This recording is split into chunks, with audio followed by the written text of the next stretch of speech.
Então vamos lá? Se você tivesse que fazer uma aposta, qual você acha dos bancos brasileiros ali que teve o melhor desempenho quando a gente está falando de dividendos? E é muito importante lembrar que nesse vídeo aqui eu vou focar em falar sobre os dividendos, mas não é que eu acredite que a melhor empresa é a que paga mais dividendos, é que a gente tinha que pegar algum ponto de comparação para a gente fazer uma análise desses últimos 5 anos e ver ali, né, qual banco se saiu melhor nessa análise. Então eu fiz aqui, cara, esse vídeo ficou espetacular, apesar de ter dado um trabalhão. Então o que eu vou pedir para você, se você é sardinha raiz, já deixa aquele like aqui para mim na confiança, e se você ainda não é, se inscreve aqui no canal porque a gente traz um tipo de conteúdo totalmente diferenciado. Você vai ver ao longo do vídeo aqui como é que funciona. Então a maioria dos investidores brasileiros, quando a gente fala aqui de, cara, que tipo de setor você prefere ter em carteira, a gente sempre fala de bancos brasileiros. E na verdade as pessoas começaram a repetir essa informação, né? Repetem até que ela se tornou verdade, mas você já parou para pensar, será que os bancos brasileiros são tão bons assim? Será que eles estão entre os melhores do mundo? Por que a gente fala tanto dos bancos quando a gente vai falar sobre análise de ações aqui no Brasil? E eu decidi explicar para vocês de onde vem aí, né, essa teoria de que os bancos brasileiros são extremamente eficientes. E para isso eu vou precisar explicar para vocês o que é o ROI, um indicador chamado Return on Equity, né? Ou seja, o retorno ali sobre o patrimônio líquido, o retorno sobre o equity. E ele é um dos indicadores mais importantes para você analisar empresas de qualquer setor. Como eu vou te ensinar a utilizar esse indicador aqui, eu preciso que você se lembre que o ROI só pode ser utilizado para comparar uma empresa com outra se elas forem exatamente do mesmo setor. Você nunca deve utilizar um ROI de uma padaria para comparar com oficina mecânica. Então você precisa utilizar o ROI ali para comparar empresas do mesmo setor. Maçãs com maçãs, abóboras com abóboras, né? Esse indicador é extremamente popular no mercado porque ele te diz qual é a eficiência de uma empresa. Para simplificar a explicação desse ROI aqui, eu vou fazer você imaginar o seguinte cenário. Então a gente vai imaginar aí um cenário onde temos dois portugueses aí, o Manuel e o Alberto, né? Tem que ser português porque para ser dono de padaria no Brasil, se você tiver nascido aqui, a gente nem gosta do pão, a gente gosta dos portugueses para fazer isso. Então, os dois ali vão fundar, cada um deles, né, uma padaria. Para começar o empreendimento, os dois vão ter que investir ali os mesmos 200 mil reais. Então, padaria do Manuel, patrimônio líquido, 200 mil. Padaria do Alberto, patrimônio líquido, 200 mil. Nesse exemplo aqui, para a gente simplificar, nenhum dos dois tem dívidas na empresa, a gente não vai fazer ali, tirar os passivos e os ativos, a gente vai considerar só o patrimônio líquido como aquele dinheiro que eles investiram ali, porque facilita na sua cabeça entender. E por que a gente precisa do patrimônio líquido, né? Porque o ROI, que é o Return on Equity, esse indicador, ele é igual lucro líquido dividido pelo patrimônio líquido. Não se preocupa se você não gosta muito de matemática ou se você ainda não entendeu isso, porque ao longo do exemplo vai ficar bem claro para que isso serve. Então, depois de um ano em operação ali, a padaria do Manuel permaneceu com patrimônio líquido de 200 mil reais, mas ele teve um lucro líquido ali de 100 mil, né? Então, olha que interessante, ele lucrou 100 mil reais com um patrimônio de 200 mil. Já a padaria do Alberto, ela tem ali o mesmo patrimônio líquido, 200 mil, mas ela teve um lucro líquido só de 50 mil. Então, ele teve um lucro líquido 50% inferior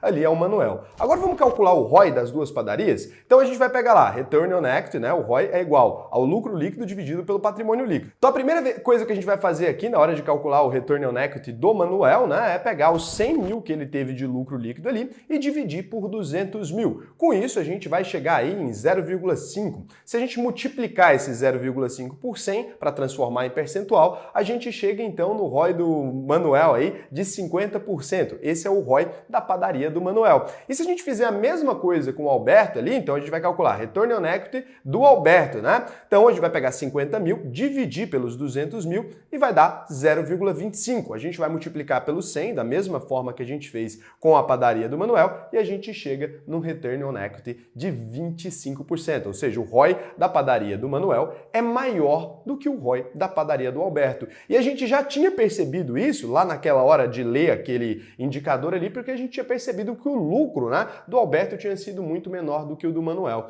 Então, quando a gente fala que um ROI de uma empresa é maior que o de outra, o que a gente está querendo dizer é que essa empresa consegue lucrar mais, mesmo tendo o mesmo valor em patrimônio. É interessantíssimo, né? Porque isso mede a eficiência da gestão daquela empresa. Olha só, você com 100 mil e eu com 100 mil, eu consigo trabalhar muito mais do que você, eu consigo gerar muito mais lucro para os meus acionistas do que você consegue. Por isso que o ROI é um indicador aí extremamente famoso. Onde que o ROI aqui, ele pode ser útil? Na hora de comparar qualquer empresa uma com a outra. E onde ele pode te enganar e onde ele pode fazer alguns investidores até já mais experientes a cometerem erros. É porque quando a gente observa aqui, né, esse ROI e a gente fala, putz, a padaria do Manuel é extremamente mais eficiente que a do Alberto. Se eu for te perguntar em qual padaria você quer investir, olhando só o ROI, você ia responder imediatamente que quer investir na padaria do Manuel. Só que aqui pode acontecer um equívoco. O ROI, ele é cego para todo o resto. Ele só enxerga a linha final, que é o lucro. O lucro é muito importante, a gente sabe disso. Mas imagine então que o Alberto, na verdade, ali, ele está comprando, né? Ele gastou 50 mil ali dentro da empresa mesmo ainda,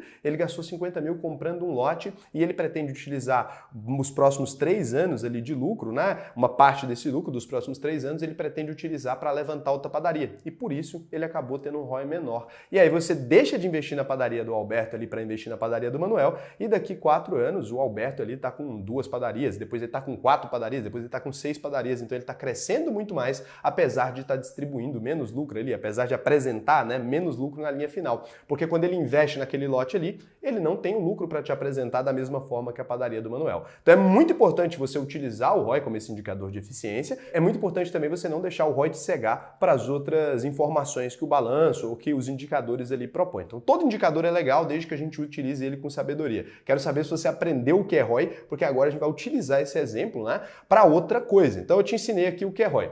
Agora a gente vai observar o ROI dos bancos americanos, né? Quanto que os bancos americanos ali rentabilizam o próprio patrimônio. Então a gente vai vir aqui para os principais bancos americanos, tem alguns outros, eu poderia utilizar mais exemplos aqui, mas eu quis pegar bancões bem grandes americanos. Então, Bank of America. O ticker dele lá na Bolsa Americana é BAC. Eu acredito até que ele tem um BDR aqui no Brasil, mas a gente vai falar só o ticker internacional. Então o ROI dele em 2019, aí você vai perguntar, Raul, por que 2019?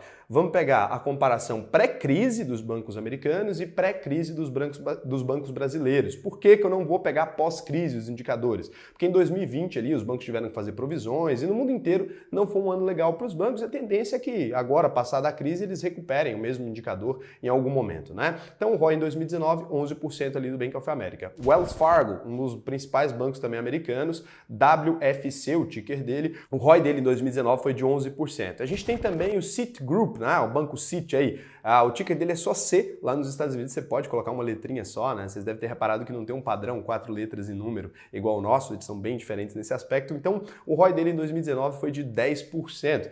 A gente tem agora os números aí, o ROI, né, dos bancos americanos. Será que eles são mais eficientes aí na hora de rentabilizar o capital, o patrimônio investido deles ali, que os bancos brasileiros? E bom, a resposta óbvia é não, mas agora eu vou mostrar para vocês a distância que a gente está, né, em eficiência desses bancos. E é claro, quando a gente está falando isso é porque o Brasil tem um sistema financeiro pior que o sistema financeiro americano. Apesar de ser um dado muito interessante para os brasileiros aqui que são investidores, para a população em geral significa que a gente tem um serviço de qualidade totalmente inferior quando comparado com os americanos. Eles têm muito mais bancos brigando ali, as taxas são menores, eles têm menos lucro exatamente por uma concorrência muito maior. Como no Brasil a gente tem basicamente 4 grandes bancos, a gente acaba tendo um pouco menos de eficiência no serviço para a população, mas a gente acaba tendo um pouco mais de lucro para os bancões ali. Por isso que a melhor forma é você se tornar sócio para você realmente ganhar algum dinheiro com o banco, senão você vai só perder, né? Então o Banco Bradesco aqui, BBDC3 e BBDC4, né? O ROI dele em 2019 foi de 16%. Se a gente vai para o Itaú, né? ITUB3 e ITUB4, o ROI dele em 2019 foi de 19%. É quase pornográfico, né? O Banco do Brasil, BBAS3, que é o nosso banco teoricamente menos eficiente, mesmo assim ele tem um ROI aí em 2019 de 18% aí. É um banco estatal, então normalmente a eficiência é um pouco pior ali, é um pouco mais comprometida, né?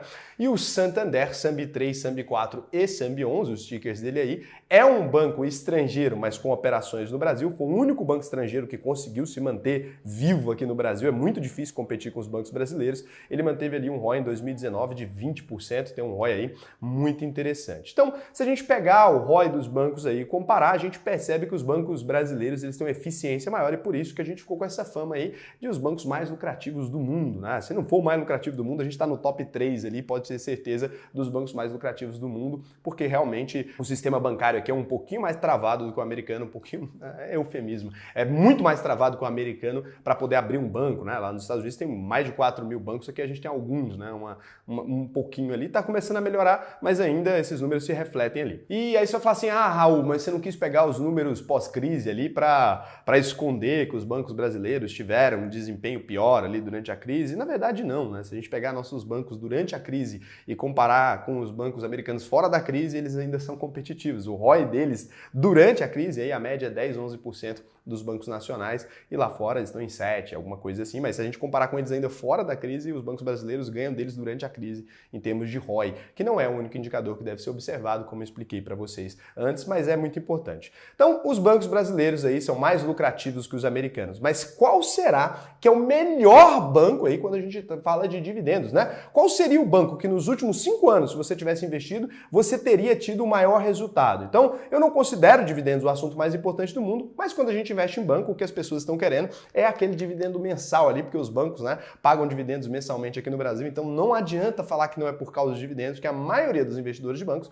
investem em bancos diretamente por conta dos dividendos. Agora, quem investe em holding, outra coisa, acaba investindo por outras razões, mas quando a gente fala do investimento em bancos, ele está associado sim a dividendos gordinhos, né? Eu prometi que esse canal era bom pra caralho, bem explicativo, você não acreditou, tô falando que a gente vai lá atrás para entender a coisa. Então, Bradesco BBDC4, vamos imaginar lá naquele 12 de agosto de 2016, aquela ação custando R$16,62, se você tivesse investido 10 mil, a gente vai considerar o mesmo investimento em todos eles, 10 mil em cada um, você teria adquirido 601 ações ali de Banco Bradesco, né? Lá naquela época, então você teria pago R$ 9.991,79 nessa aquisição sua. Se você tivesse feito a mesma coisa em Itaú, né, Itubi 3 ali, em 12 de agosto de 2016, você teria comprado ali a R$ 18,59, 537 ações de Itaú por aí R$ 9.985,99. Se você tivesse feito a mesma coisa com o Banco do Brasil, BBAS3, em 12 de agosto de 2016,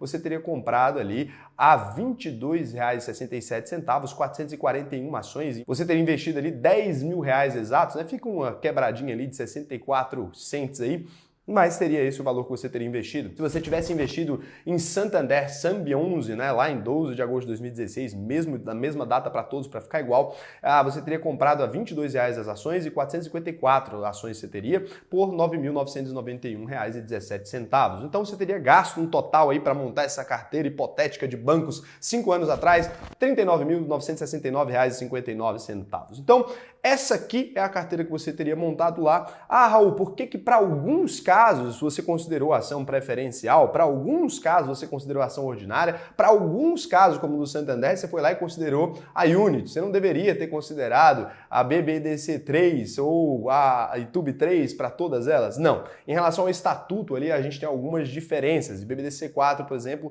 distribui mais dividendos e Santander é a ação mais líquida. Você, como investidor, você teria, provavelmente, se tivesse feito uma análise estatutária ali, você teria comprado essas ações, provavelmente. Por isso que eu coloquei aqui as ações que você teria comprado lá atrás, né? Então, eu tinha que fazer isso, desculpa aí, fiz aqui da maneira que eu achei que seria a mais viável, mas não muda em nada o estudo porque foi feita a mesma distribuição dos R$10 mil ali.